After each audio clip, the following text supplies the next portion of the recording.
Welcome to Big Life Weekly Series, where we empower high achievers to break free from limits, unlock their natural potential, and live a big life. I'm your host, Robert Acosta, and each week we will explore the strategies, mindsets, and tools you need to thrive, not just in your professional career, but in every aspect of your life. Whether you're a leader looking for a better balanced life, an entrepreneur aiming for sustainable success, or someone ready to take the next step toward your best self, this podcast is your space to grow, reflect, and take action. Let's dive into today's episode.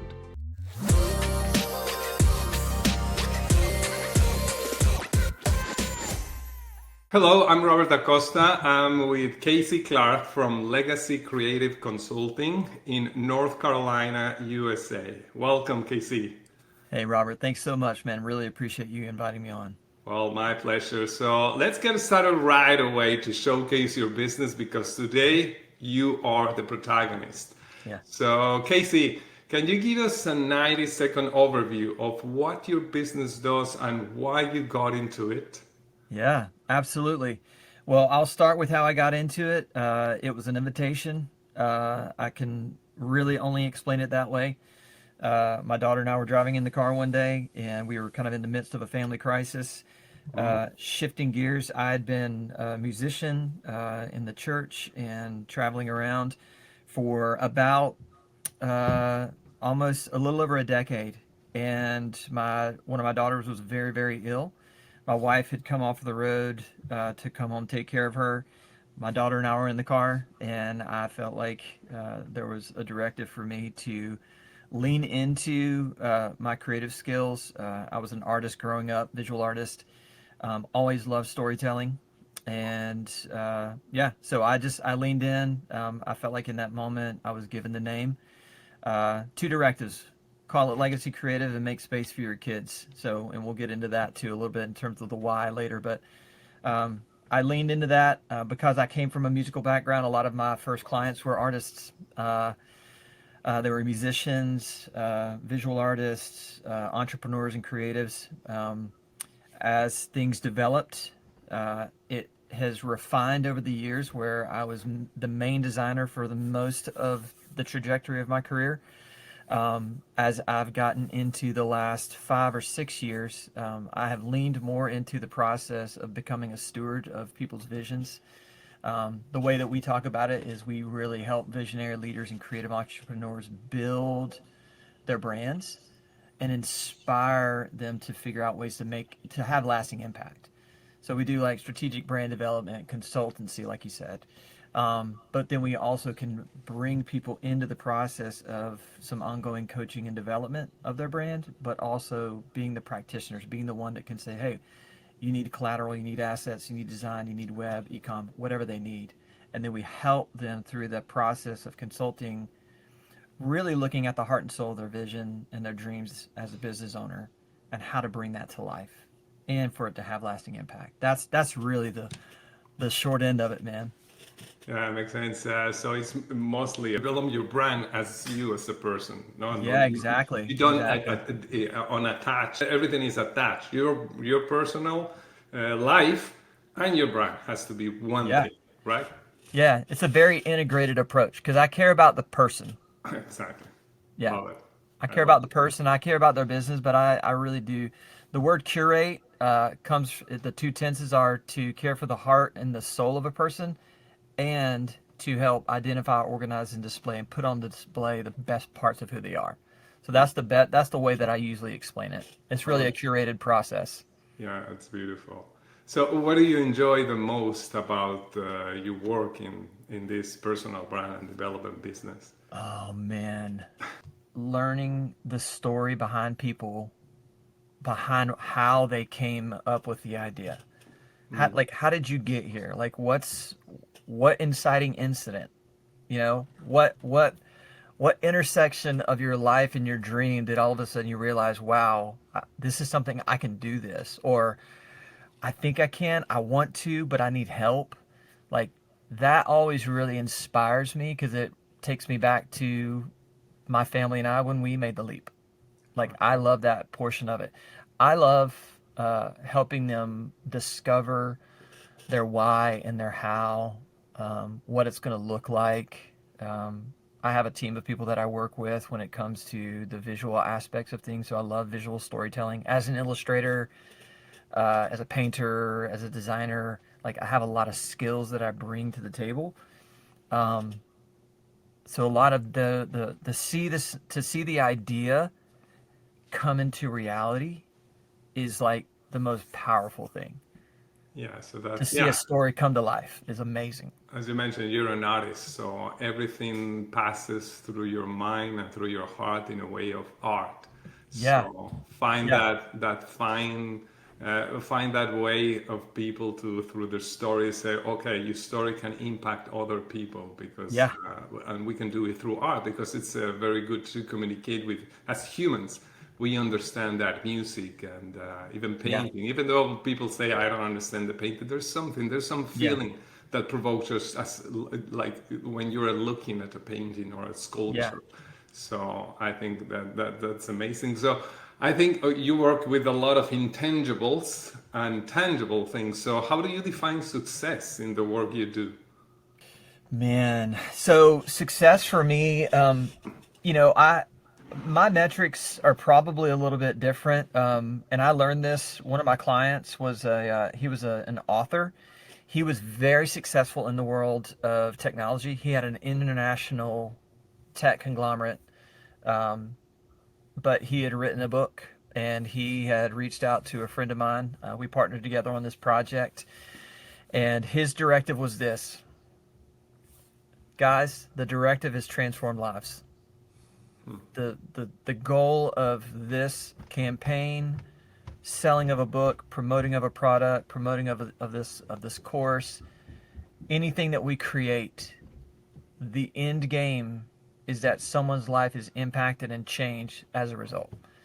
And I think I've really adopted that because, I'm a business owner, I'm a husband and a father, and I have people who rely on me for, you know, provision. But I have a different source. I rely on God for my provision, and I rely on him to like guide me and direct me. But at the end of the day, I want to make sure that when I'm working with someone, the end result is, are you better for our interaction? Is your business growing? Are you growing as a person? Like, I'm not in it to help them get better as a person, but I really do care enough about the entirety of that process to make sure that for me, success is our working relationship is healthy. You're growing, you're developing, you're constantly inspired. I've helped you stay in your lane as a business owner, and I've also helped you find how the integration of your work life and personal life and who you are, like hopefully that part of our relationship is also rubbing off on you as well. It's not a key metric, but it is one of the metrics that matters the most to me. Now, at the end of the day, um, I would say most clients want to make sure that they are growing and scaling. So the success metric for them is results. Of course. Um, so there's kind of a mixed bag of tricks there, where it's like for them it's results, but for me, um, what I bring to the table is influencing that. Yeah, it makes sense if you focus on that they transform their lives and see their lives in a different perspective.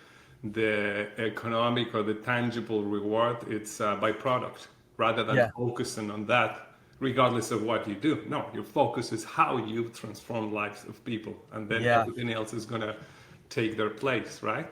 yeah, 100%. So yeah, I have that motto of leaving the impression of increase. Leave everyone with the impression of increase. Even when you have only one conversation, a few minutes, they say, "Wow, there's something that changed in me." Even a different Yeah, perspective of something.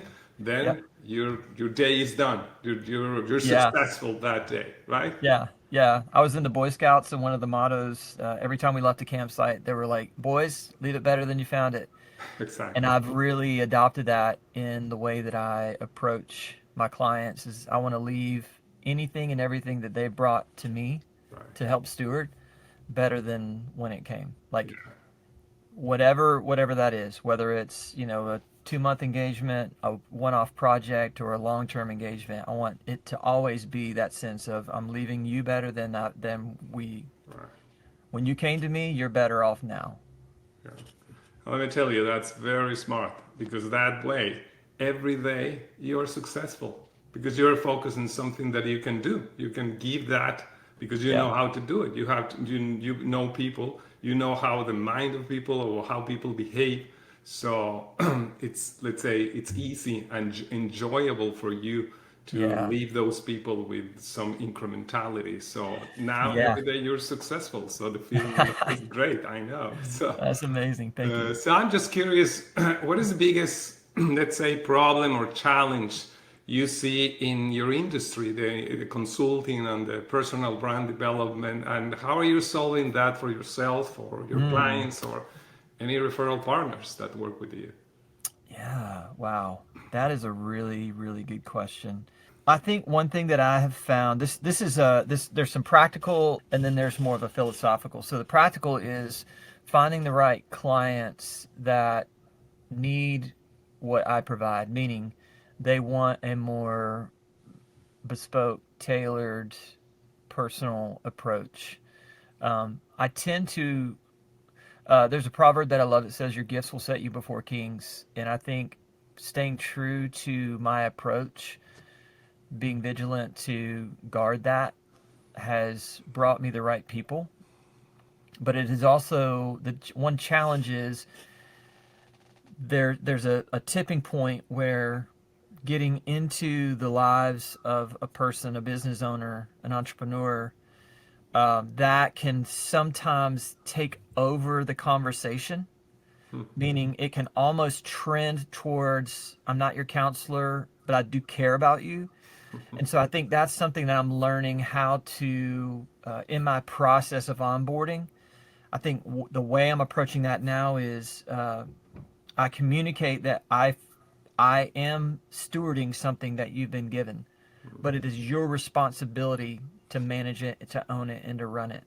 And so I think by placing the responsibility on them of you're the owner and I am working with you, locking arms and walking beside you, I think that's helping me narrow the focus so that it gives us margin for relationship Hmm. while also because I try to avoid it just being transactional. Like you pay me to do a service, I do the service for you. I actually just I can't that just I hate it. I hate when it just becomes solely transactional, and I know when it does. So practically speaking, I've put things in place. Philosophically, what I've learned is that I'll never get away from the fact that I am an extremely caring person. I was a pastor. I'm still an ordained pastor, so like I just can't get away from like the fact that I'm very intuitive when I'm talking to clients sometimes, and I can kind of tell. I have one client in particular where we were on a call one day, and I just said, "Hey, I feel like you're in a place where maybe we just need to press pause and like let's just talk through what's going on in your life right now because I feel like it's getting in the way. I feel like you're avoiding something that actually could cripple you right now."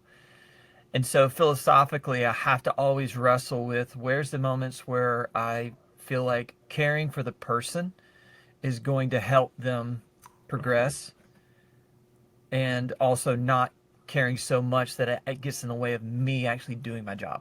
Right. So finding that delicate balance between those two. Yeah, and I guess those people need to be open to receive that help because there are a lot of Sure. people that they know they are struggling, but not necessarily ask for help. Like, they have that misconception that asking for help is showing weakness, right? Yeah. So, having said that, who is your ideal client, and what significant outcomes can they expect when working with you? Man, I loved this question. I love this one.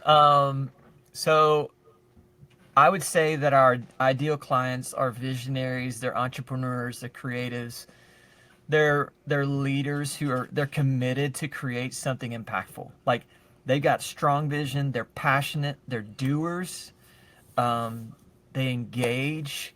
Um, I used to say they want more than just a logo when I just strictly did branding, Now I kind of communicate it more like they actually want to do the work of leading their business, their venture, their dream, their passion, their goal. They want to do the work to lead it, and they're looking for someone to come alongside them and shore up the areas that they can't build, right? Like if they're a solopreneur, I'm like, hey, I can do all the things around you, but you need to be willing to let me do that and work with you.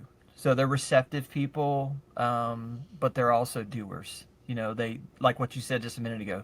They know where to ask for help. They know how to receive help. That's the ideal person for me. Um, but it doesn't necessarily mean that they are they teachable. Can they learn that process and be aware, self-aware, to know that like, hey, this is where I'm at right now, where I want to be. I need this person to come in and help me get there. I would say maybe some other traits are that they really understand why they're doing what they're doing. You know, they can clearly communicate and articulate what it is they're trying to go for. I don't have to do a lot of digging. I do provide like story brand or like brand clarity sessions. I have a legacy starter workday that I do provide that kind of helps get that out of the way so that we can then begin doing the real work. Um, but usually when someone comes to me, I can usually discern if they need something like that. Like if they just need like full on, let's do a clarity session so we can really understand where you want to go. But for the most part, an ideal client for me is someone who's already done the work to get to that starting point and they know this is where I need help to get moving. Yeah, you know how nowadays more people are actively seeking solutions to achieve better outcomes, and sometimes they don't see even what the problem is, right? Yeah. And so I think that what you say that this let's have first this clarity session. So if what you want is what you really want, because sometimes it's something they learn they needed to want in Yeah. order to have X, Y, Z. So what makes you unique in the way you help them achieve those outcomes? We don't just provide services. We really do partner with you. I see that a lot. Like in my world, I see agencies communicating that we want to come alongside you, we want to partner with you, and that's very common language. But our process is tailored specifically for that. It is a journey. We have one-off services, but even like we have a design on demand service that we're going to be launching in either end of Q1 or Q2, and even that process is a partnership. Like it's not just submit your work to queue and we'll get it done for you. It's very much a process of helping them understand what they need, but walking them through that. Like, how can we partner with you to support you best? Because I don't want you just sending me a bunch of work and not really knowing context. So I'd say that, like, we really focus on relational and strategic partnerships. We highlight creativity and building community with our clients. I have a lot of faith-driven values, but my values are really not far off from most people the way that they do business. At the end of the day, like we have integrity, we have ethics, we care for the people. We really truly do care for them in that process.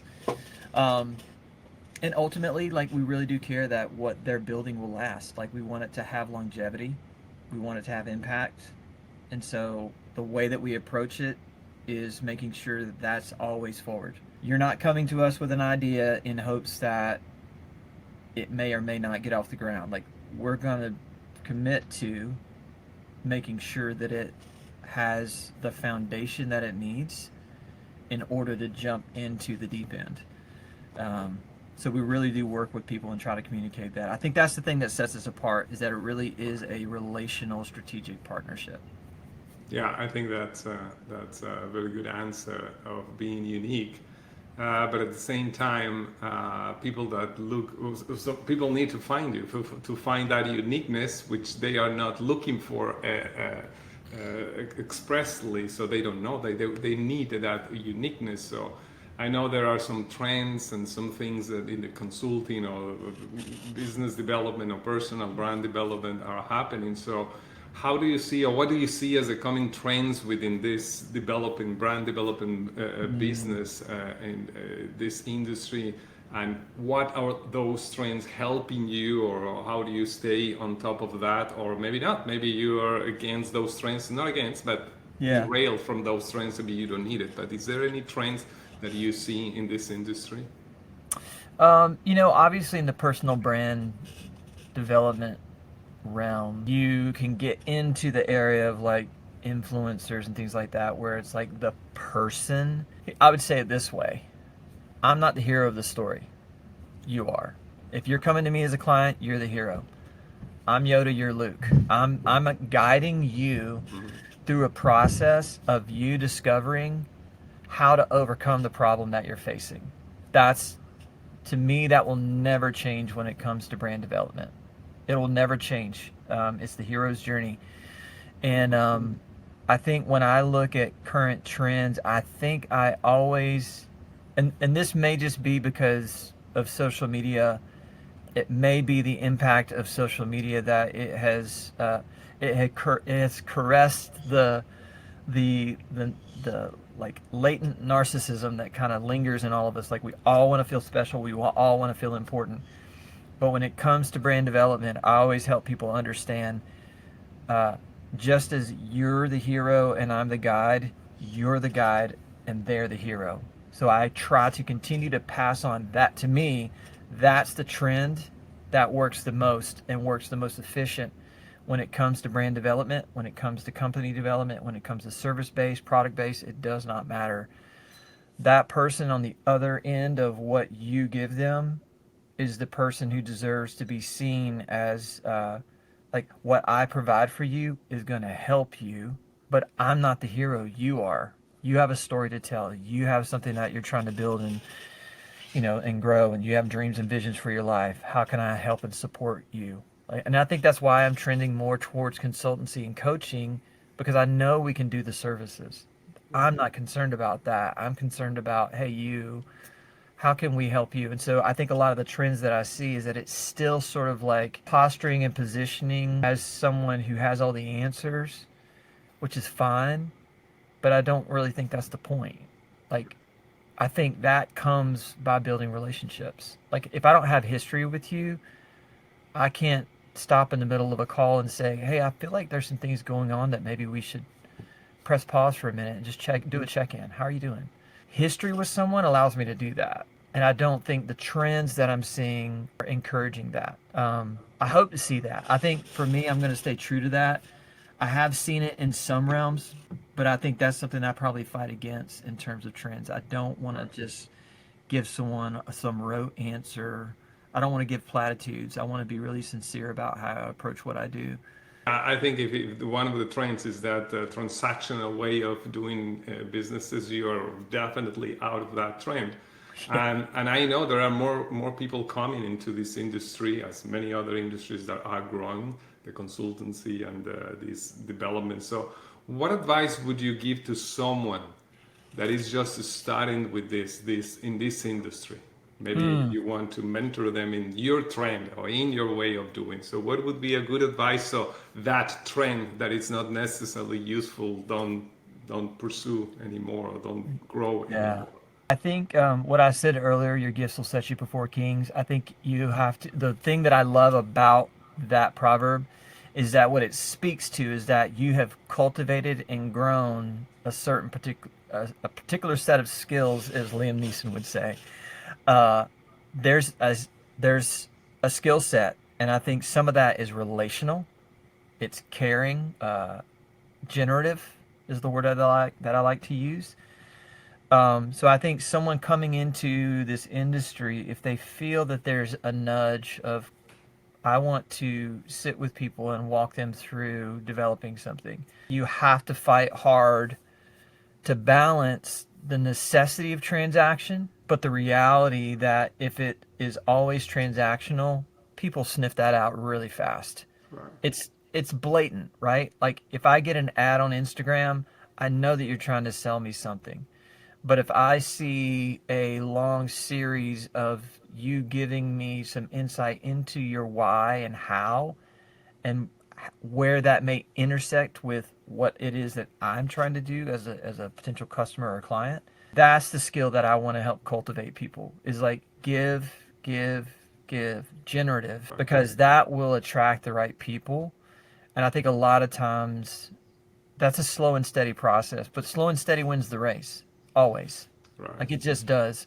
So I think if in terms of like raising up new people, and that's kind of what I'm doing right now. I've got people that work with me and work for me as designers. When I mentor them, that's what I'm mentoring because I can only do so much as a designer. There's certain areas where I can mentor and give some tips and tricks and hot takes, but what I care most about is no matter what, how you deal with and handle a client and serve them and steward the thing that they're bringing to you well, that's what's going to take you farther. Yeah, I see that you have been growing your business with this foundation of relationship and accompanying you to a journey.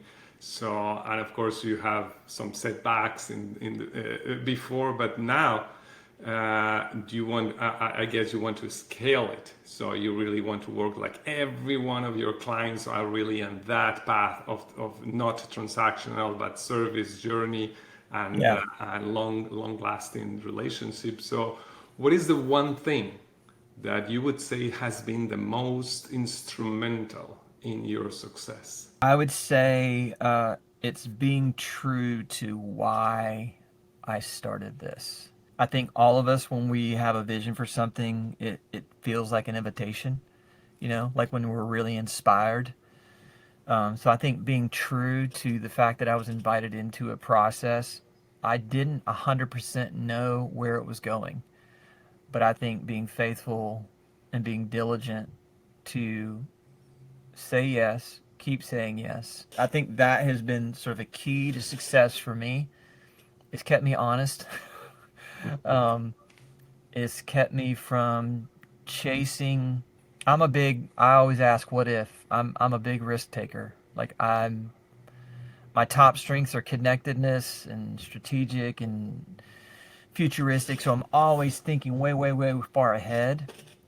But I think the key to success for me is working really hard to be present and not worry so much about what's coming, like thinking ahead, but trying to pull back and say, okay, in order for me to get there, I have to be faithful today with what I can do today, and that will get me there. And what is today? I have phone calls with clients, I have work that's due, I have projects that I have research to do, I have personal projects, I have my family. Like saying yes and being present, I think has been really, really, key.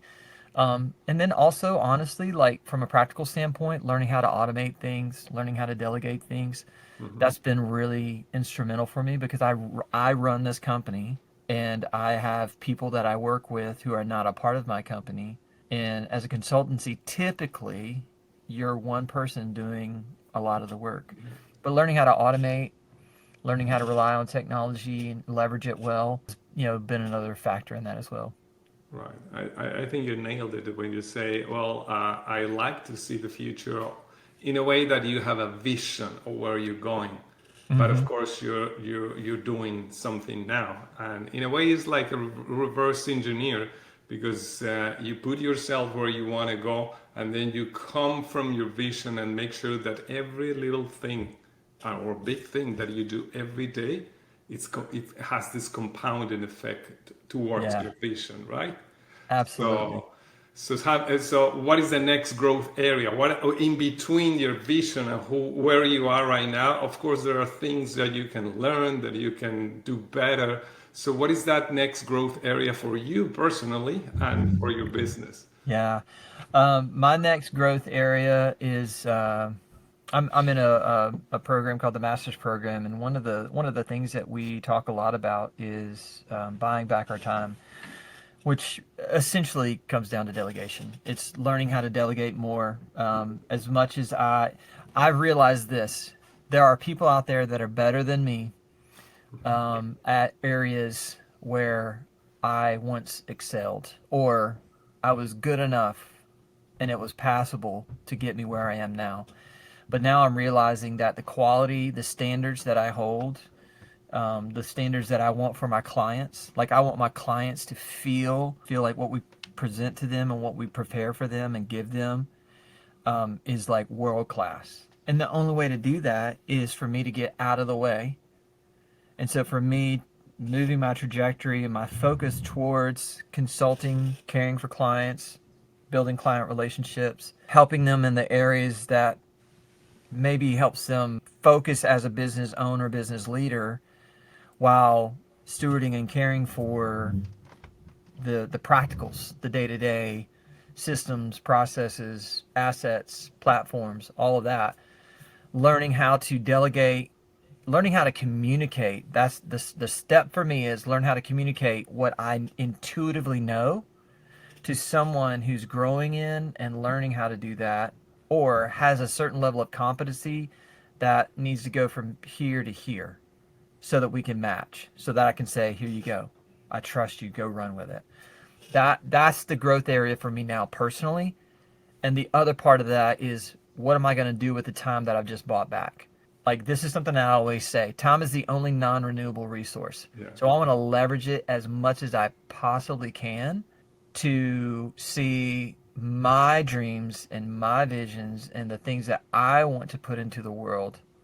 Because legacy is not like, I'm my own client for legacy. Like, I view myself as an ideal client because I have tons that I want to do, but I can't do it if I don't buy back time, delegate, give away, and then go deep and say, okay, now I have time and margin to focus on building the program, building the resources that take all of this heart and soul and mind, put it into a product or put it into a tangible resource that someone can now pull from. Because I look at that's lead generation for me, but it's also me taking something that I've learned and saying, here, this has helped me. Maybe it'll help you.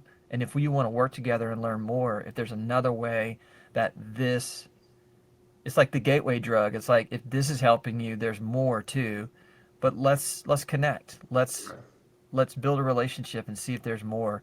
Long term, I see a lot of different things for myself, but ultimately I want to walk the halls of a place where people are making really beautiful things and just be available.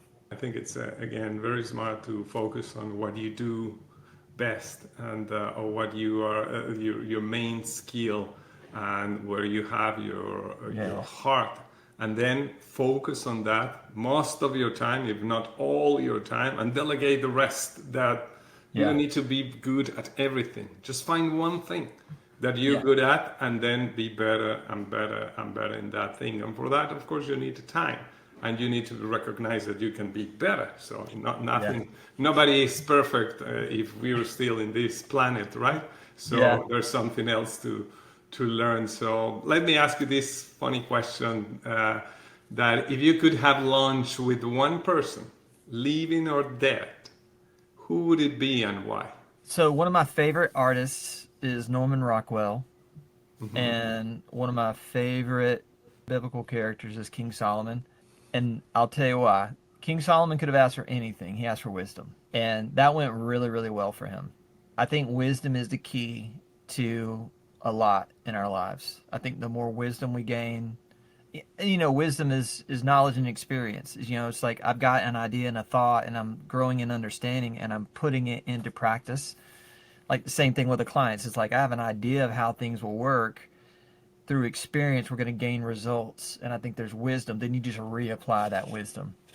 So I love that about him. And I want to learn what it means to have the tenacity to keep wisdom at the forefront of everything that I do. Like, always asking, always seeking, always knocking on the door, trying to figure out what that next thing looks like. Gain wisdom. Don't be risk averse, but have wisdom as you're stepping into things. And then Norman Rockwell, just because I like the complexity of my life. I like the things that I get to do are fun and amazing, and there's a lot of them.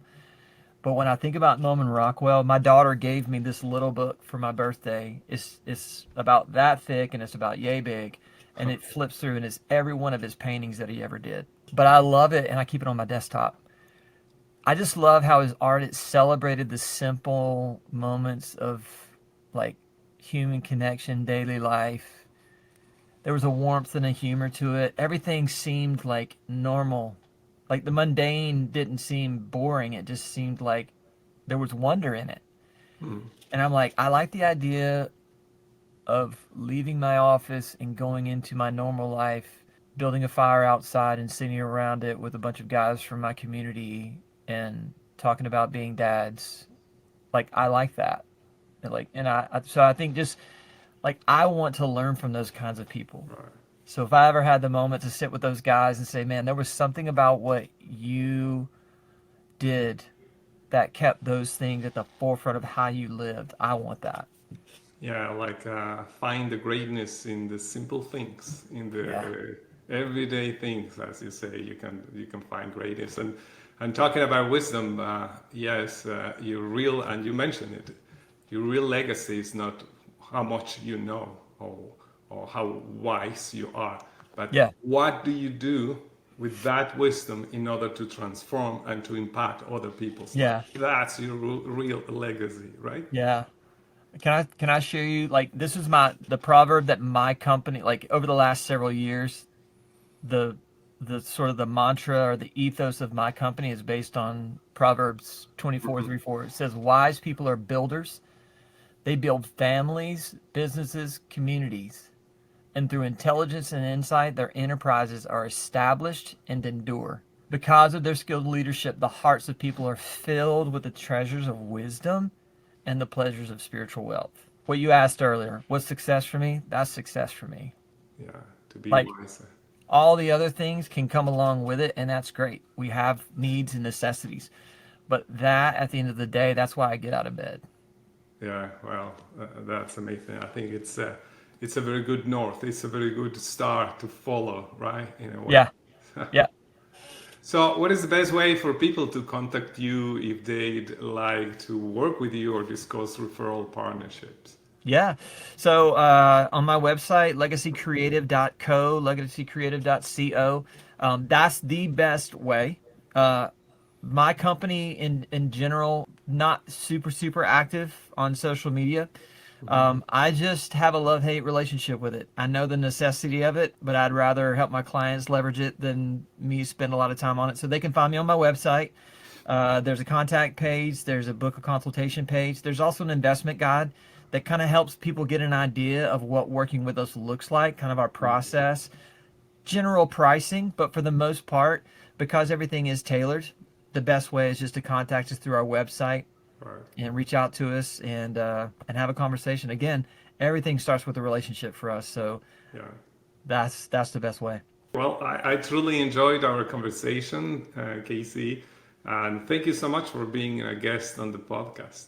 Absolutely, man. Thank you so much for the invitation. This has been awesome. Thank you. Thank you for joining me on Big Life Weekly series. I hope today's episode gave you the insight, inspiration, and tools you need to move closer to the life you're meant to live. Remember, true success isn't just about what you achieve, it's about how you feel while you achieving it. If you found value in our conversation, please subscribe, leave a review, and share this episode with others who are ready to embrace their big life. Until next time, stay focused, keep growing, enjoy life, and break free.